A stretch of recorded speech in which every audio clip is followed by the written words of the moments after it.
தற்போது கிடைத்துள்ள முக்கிய செய்தியாக பார்த்து வருகிறோம். சென்னை ஆவடி பகுதியில் உள்ள மனநல காப்பகத்தில் பெண் ஒருவர் மர்மமான முறையில் மரணமடைந்திருக்கிறார். இது குறித்தான கூடுதல் தகவலோடு இணைகிறார் எமது செய்தியாளர் சக்திவேல். வணக்கம் சக்திவேல், தகவல்களை பகிரலாம். நிச்சயமாக வணக்கம் வினிதா. சென்னை ஆவடி அடுத்த செங்காடு அண்ணா நகர் பகுதியில் மனநோய காப்பகம் என்னும் பெயரில் மனநோயாளிகள் மற்றும் வாழ்வு மையம், அதாவது மறுவாழ்வு மையம் இயங்கி வருகிறது. இங்கு 56 மனநல பாதிக்கப்பட்ட சிறுவர்கள், பெரியவர்கள் என பராமரிக்கப்பட்டு வருகின்றனர்.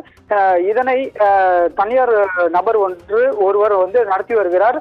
வேளச்சேரியைச் சேர்ந்த பாஸ்கர் என்பவர் தனது மனநலம் பாதிக்கப்பட்ட ஒரு நபரை சேர்த்துள்ளார். கடந்த 20 தினங்களுக்கு முன்னர் அவரை பார்த்ததாகவும் தெரிகிறது. இந்நிலையில் நேற்று முன்தினம் உடல்நிலை சரியில்லாமல் ஒரு உயிரிழந்து விட்டதாக அவரது மகன் பாஸ்கருக்கு தகவலும் தெரிவித்துள்ளனர். இதனால் அதிர்ச்சி அடைந்த அவர் உடனடியாக காப்பகத்திற்கு விசாரித்துள்ளார். காப்பகம் சார்பாக முறையாக பதில் அளிக்கவில்லை என கூறப்படுகிறது.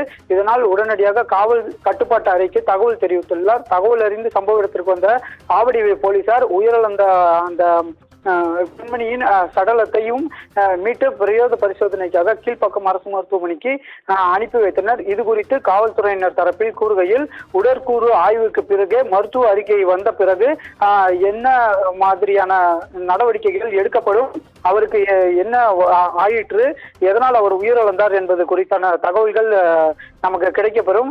இதனிடையே இந்த காப்பகத்தில் சில மாதங்களுக்கு முன்பு உணவு இடைவெளியின் போது மனநலம் பாதிக்கப்பட்டவர் ஒருவர் உணவு அருந்தி கொண்டிருந்த போது உடல்நலம் குறைவு காரணமாகவும் அவர் பாதிக்கப்பட்டுள்ளார் என்பதும் நமக்கு தகவல் கிடைத்துள்ளது.